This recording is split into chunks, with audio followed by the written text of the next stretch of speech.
Some events in history are notable because they're incredible. Some are notable because they're inspiring. And some, almost a lot, are notable because they are straight up horrifying. Once upon a time in a land not too far away, there was an empire whose power and wealth were so vast it dominated for nearly a century.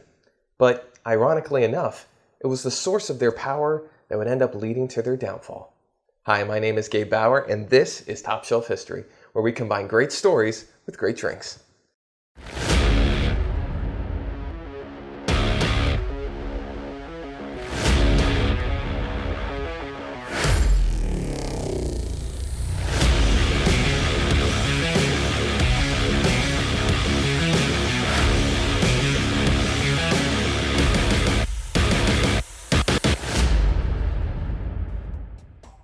In the face of human brutality and tragedy, sometimes the best or perhaps the only way for us to be able to cope with something so horrible is to make slightly inappropriate jokes.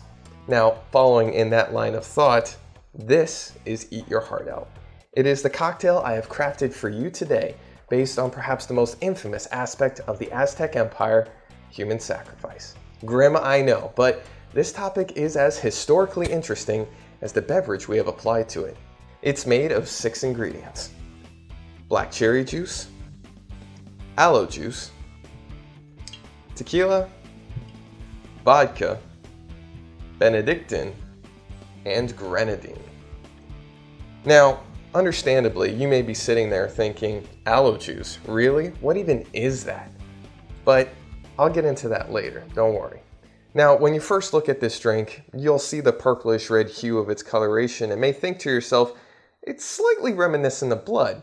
Well, considering today's topic, that was on purpose.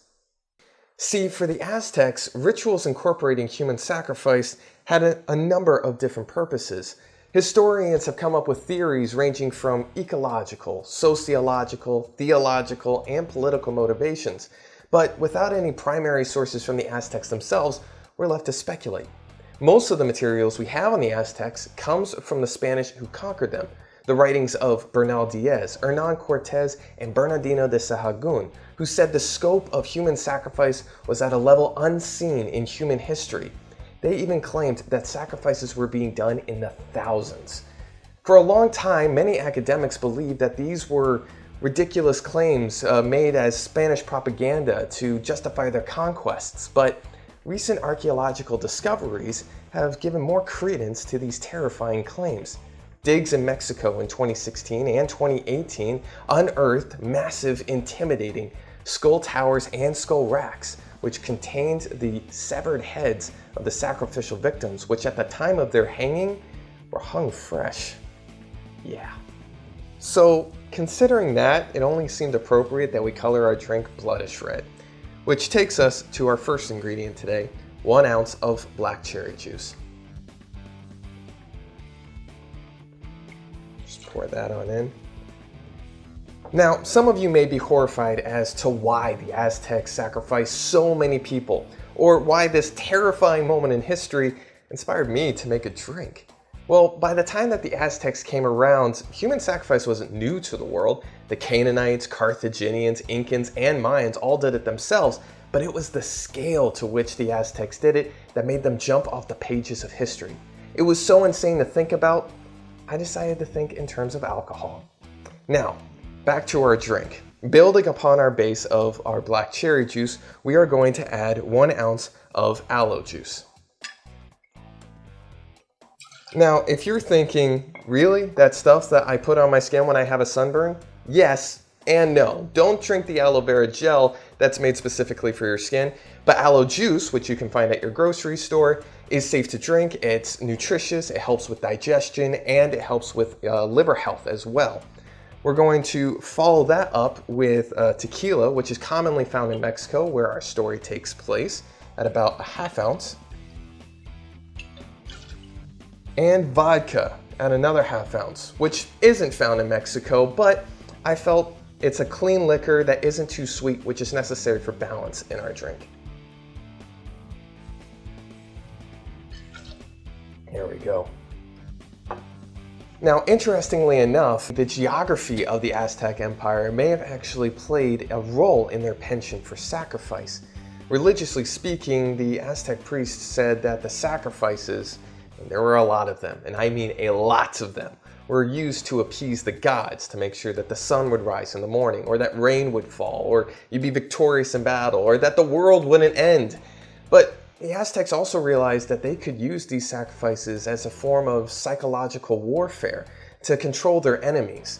Being surrounded on all sides, they had their enemies give them tribute through blood and jewels. And for a long time, it worked. Until it didn't. The Aztec Empire lasted 93 years and was near its peak when destruction would meet them at the shores of Veracruz. In the year 1521, Cortés, his allies, and his troops would finally make their way to the capital city of Tenochtitlan, and the once dominant empire, soaked in blood, would fall. And so, with the ending of our story, let's also finish our drink. We're going to add a splash of grenadine, which will brighten the color and add a little extra sweetness. And then we will throw in our wild card, Benedictine, a complex and herbally liquor that will really shine a lot in our drink. We'll throw in about 3/4 of an ounce. There we go. Next, we're going to add some ice and then shake it up a little bit.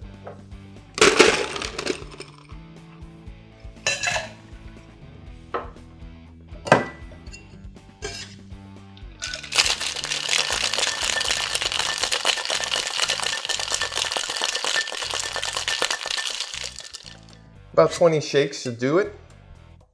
And then we are going to strain into a martini glass.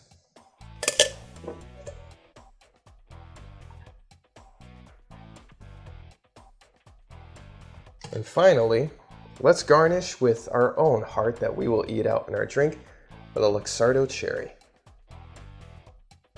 And there you have it. Eat your heart out. It looks so ominous, almost like blood coagulating. But don't worry, it doesn't have that flavor or consistency, I promise you. Well, let's taste it. It's actually a really well-balanced drink. It's very fruity and sweet up front and tastes nothing like the history that inspired it. And on the back end, the Benedictine really comes through in a powerful way, much like the Spanish. But the Benedictine also does a great job of shining a lot in this drink without being too overpowering, which I think is important. Now, when we made this drink, we actually used organic black cherry juice. I used the brand Lakewood, which I found at my local grocery store. And the ingredient list says just black cherry juice. Nothing else, no additives, and it really tastes a lot cleaner. It's a big difference from perhaps another brand that you may use. So if you go with non-organic option, the additives like corn syrup or sugar may change the flavor a little bit. It may make it sweeter or what have you. If you want the most authentic taste, I would certainly go with the organic option here, but it's up to you. And that sounds like last call. So interestingly enough, when Cortés had come to the New World and he found himself in Mexico and he came across the Nahua tribes, which was the combination of all the tribes in Mexico and even in Cuba themselves, he found that communicating with them was a ridiculously difficult issue. They had some translators from Cuba, from the indigenous people that they had found there, kind of understand some of the words that were coming across, but the dialects were so different that communication was really difficult. When Cortés was in Veracruz and he first came across some of the Aztecs, Montezuma sent tributes over to the Spanish, and in their culture, that was a form of, all right, hey, we recognize you, we know why you came, here's, out of respect, a gift, now go away. Now, for Cortés, he didn't understand that. Nobody really understood the whole Aztec culture here if you're from the Spanish. So he saw this and said, hey, there's gold and jade here. This seems really great. And this guy seems to have a good amount of it because he gave us a good haul. So he tried to communicate back to them and say, hey, you know, we want to meet the guy who's giving us all these riches. They didn't understand. So they went back and talked to Montezuma and said, they're not leaving. So Montezuma, thinking as Aztecs would, was like, all right, send them one more big gift, say, thank you for coming, but you're on my land, take your gifts and go. So he sent them a bigger tribute, which just inflated their want for greed a little bit more, because now they're thinking, wow, there's so much more riches here. Look at all this stuff. I've got to meet this guy. Cortez didn't understand what Montezuma was saying. Montezuma wanted him nowhere near his capital. After all, Montezuma was doing a massive overhaul with the Aztec nation, kind of federalizing all of the departments of the entire empire, controlling his tributes and everything. He wasn't ready to deal with another force from a completely different land. Interestingly enough, when Cortez came across all of the towns, the sentiments of Europeans just couldn't even fathom Aztec culture, especially in their religion, because human sacrifice was so alien, and to the scale that they were doing it was practically horrifying. I mean, this is a Christian Europe, right? So when Cortez saw these temples covered in blood and with idols that were terrifying looking, and people were getting their hearts ripped out, I mean, it's almost the stuff of nightmares to us even today. He's decided, all right, we gotta change this. Let me talk to them about my religion. So he tries to tell them about Christianity, and his translators that he had, even the ones that spoke pretty well with the Aztecs, turned to him and said, there are no words to discuss what you're saying. They just don't exist in this language. So communicating even that was very difficult, and all of the problems that were coming up in communication probably led to Cortez's conquest and him taking over the Aztecs. Unfortunately for Montezuma, it's just so fascinating to think that just communication errors both led to the misunderstandings in religion and culture, and also the misunderstandings in diplomacy, and really was a big factor in the conquest of Mexico. Thank you all so much for watching. There is so much more information that I would love to tell you guys that I couldn't cover in today's episode. So if you want to take a deeper dive into this insane topic, please check out my article at topshelfhistory.com. There we also have all of our blogs, recipes, videos, and more. From all of us here at Top Shelf History, remember, sometimes history is better with a drink. Cheers.